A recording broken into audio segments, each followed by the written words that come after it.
Hello students, welcome back to our channel. आज के इस वीडियो में 12वीं का इकोनॉमिक्स का कल पेपर है, उसमें टेबल डायग्राम या पैसेज बेस्ड क्वेश्चन नंबर 5 में आपको पूछा रहेगा।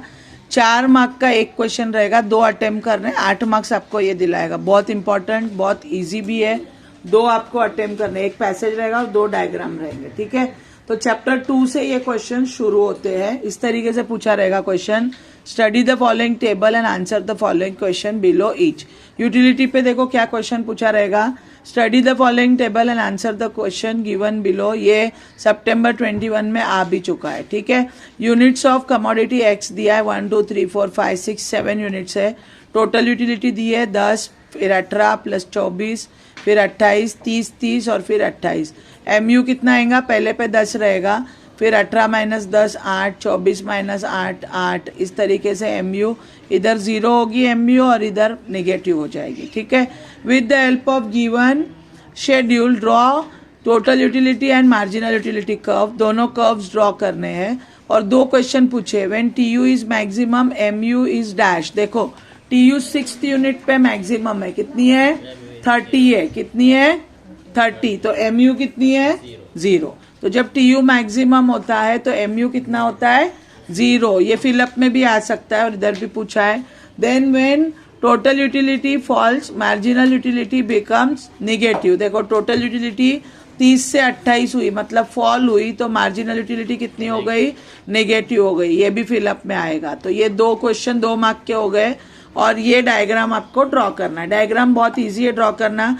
इसका डिटेल वीडियो चैनल पे वो आप देखिए, या अभी मैं आपको बता देती हूँ। ये वाई एक्सिस है और ये एक्स एक्सिस है। एक्स एक्सिस पे हमने यूनिट्स ऑफ कमोडिटी एक्स लिया है, वाई एक्सिस पे टीयू एंड एमयू रहेगा। क्या रहेगा, TU and MU. MU TU 10 से शुरू हो रहा है तो 5 से शुरू करें, यहाँ 5 का गैप रखो, 5 10 15 20 25 और 30। और इधर 0 के नीचे हमको -2 लिखना है। वो लोग ने नहीं लिखा है, मैं लिख देती हूँ -2।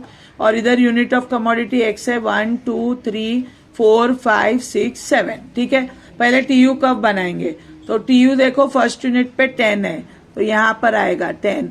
सेकंड पे कितना है 18, 18 मतलब 20 से थोड़ा सा नीचे ले लेंगे, ठीक है, 15 से थोड़ा ऊपर। थर्ड पे कितना है 24, मतलब 25 से थोड़ा पहले। फोर्थ पे कितना है 28, मतलब 30 से थोड़ा पहले। फिफ्थ पे कितना है 30, तो 30 को इधर बनाएंगे। और 6th पे भी 30 है तो दोनों सेम रहेगा। और 7 पे 28 है, मतलब 25 से थोड़ा ज्यादा। हमारा टीयू कर्व अपवर्ड स्लोपिंग रहेगा, यहाँ से शुरू होगा ऐसे ऊपर जाएगा, फिर 30 पे हॉरिजॉन्टल होगा और फिर नीचे की तरफ आएगा। ये हो गया टीयू कर्व। अब एमयू कर्व बनाएंगे। फर्स्ट पे कितना है 10, सेकेंड पे कितना है 8, 8 मतलब 10 और 5 के बीच में रखना। फिर थर्ड पे कितना है, फिर से 8 है। उसके बाद 4 है, 4 मतलब 5 से थोड़ा नीचे। फिर 2 है, 2 मतलब 0 से थोड़ा ऊपर। 6 पे 0 है, मतलब एक्स एक्सिस पे आएगा। और 7 पे -2 है। तो एमयू कब हमारा इस तरीके से डाउनवर्ड स्लोपिंग रहेगा और फिर माइनस हो जाएगा। 6 पे एमयू 0 है, टीयू मैक्सिमम है, तो दोनों को हमको मिला देना है, ठीक है। इस तरीके से आपको ये चारों पहले कर्व बनाना है और फिर ये 2 आंसर्स है कि when TU is maximum MU is 0, when TU falls MU becomes negative. तो इस तरीके से ये आंसर अटेम्प्ट करना है। देन चैप्टर 3 है डिमांड एनालिसिस में। देखो कौन सा क्वेश्चन पूछा है, observe the following table and answer the following question. Price दी है, 3 कंज्यूमर दिए, कंज्यूमर ए बी सी, और मार्केट डिमांड हमको A plus B plus C करना है, मतलब ये A B और C को प्लस करना है। प्राइस नहीं ले लेना गलती से, सिर्फ कंज्यूमर्स को प्लस करना है। समझ में आया, कंज्यूमर्स की डिमांड को। टोटल कंज्यूमर है A B और C, ठीक है। तो हमको क्या करने को बोला है, complete the market demand schedule. इसको फिल करना है, मतलब आपको एग्जाम में टेबल बनाना पड़ेगा और ये फिल करके इसको बॉक्स बनाना और फिर उसका मार्केट डिमांड कर्व हमको ड्रॉ करना है, ठीक है। तो कैसे करेंगे, तो ए की डिमांड कितनी है 16, बी की कितनी है 15 और सी की 12 है। तो 16 प्लस 15 31 प्लस 12 43 आएगा। देन सेकेंड, जब प्राइस 30 है तो डिमांड है 12 plus 11 23 plus 10 33, then 10 plus 9 19 19 plus 8 27 और 8 + 6 14 + 4 18। तो ये हो गया हमारा 2 मार्क्स मिल गए हमको। इतना सिर्फ प्लस करने का है, A + B + C।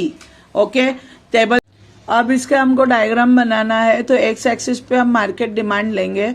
Market demand हमारी 18 से शुरू हो रही है, 43 तक है। तो यहाँ पे 5-5 का गैप रखो, 5, 10, 15, 20, 25, 30, 35, 40 और 45 रखो लास्ट। ओके, और यहाँ पर प्राइस लेना है। प्राइस 25 से लेके 40 है, उधर भी 5 का गैप रखो, 5, 10, 15, 20, 25, 30, 35 और 40। ठीक है, आप पहले देखो प्राइस 25 है तो डिमांड 43 है। तो प्राइस में 25 पे जाओ और डिमांड 43, मतलब 40 और 45 के बीच में इधर मार्क हो जाएगा तुम्हारा। ठीक है, ये ऐसा ड्रॉ भी कर सकते हो तुम लोग। ये हो गया तुम्हारा पहला प्लॉटिंग। देन प्राइस 30 हुई तो डिमांड 33 हो गई। प्राइस 33 मीन्स 30 के बाद और 35 से पहले, तो ये 33। देन प्राइस 35 हुई तो डिमांड और गिर के 27 हुई, मतलब 25 के बाद रखो इधर थर्ड वाला। और फोर्थ में 40 प्राइस पे डिमांड जस्ट 18 है, तो 40 पे 18 मतलब 20 से थोड़ा पहले। देखो चारों हम लोग को प्लॉटिंग मिल गया। आपको ये कर्व इस तरीके से ड्रॉ कर देना है। डिमांड कर्व डाउनवर्ड स्लोपिंग होता है, ये मार्केट डिमांड कर्व है। ये लाइंस अगर आप बनाते हो तो ठीक है, नहीं भी बनाओगे तो हमें ये कर्व चाहिए। मार्क्स आपको कर्व के मिलेंगे। तो ये 2 मार्क्स का डायग्राम हमने ड्रॉ किया। और टेबल में एक बात बताना भूल गई, तीनों को डायरेक्ट प्लस करके आंसर आता है, और कभी कभी यहाँ का आंसर दिया रहेगा तो फिर माइनस करके बीच वाला फाइंड आउट करना रहेगा, तो वैसा भी आ सकता है। ठीक है, देन सप्लाई एनालिसिस पे क्वेश्चन है, study the following table and answer the given questions below. Individual supply schedule दिया है, प्राइस 10 है, सप्लाई 60 है, प्राइस 20 है, सप्लाई 80 हो गया, प्राइस 30, सप्लाई 100 हो गया।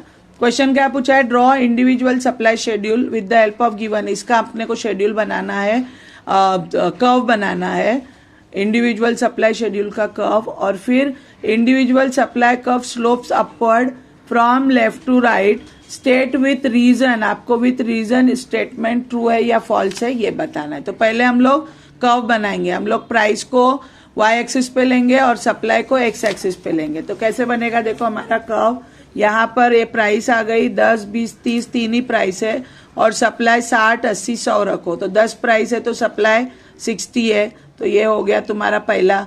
20 है तो सप्लाई 80 है, और 30 है तो सप्लाई 100 है, मतलब सप्लाई कर्व अपवर्ड स्लोपिंग है। कैसा है, अपवर्ड स्लोपिंग है। इसको यहाँ पे अभी इसको प्रूव करेंगे। The statement that individual supply curve slopes upward from left to right is true. There is direct relationship. Direct relationship मतलब प्राइस बढ़ रही है, सप्लाई भी बढ़ रही है, तो there is direct relationship between price of commodity and supply of commodity. As a result individual supply curve slopes upward from left to right. Okay, इसके बाद आगे के जो टेबल्स है वो नेक्स्ट वीडियो में मैं कवर करूंगी। इतना आप लोग प्रिपेयर करिए। फर्स्ट पार्ट है ये, सेकेंड पार्ट जल्दी ही मैं अपलोड करूंगी। Thank you so much for watching.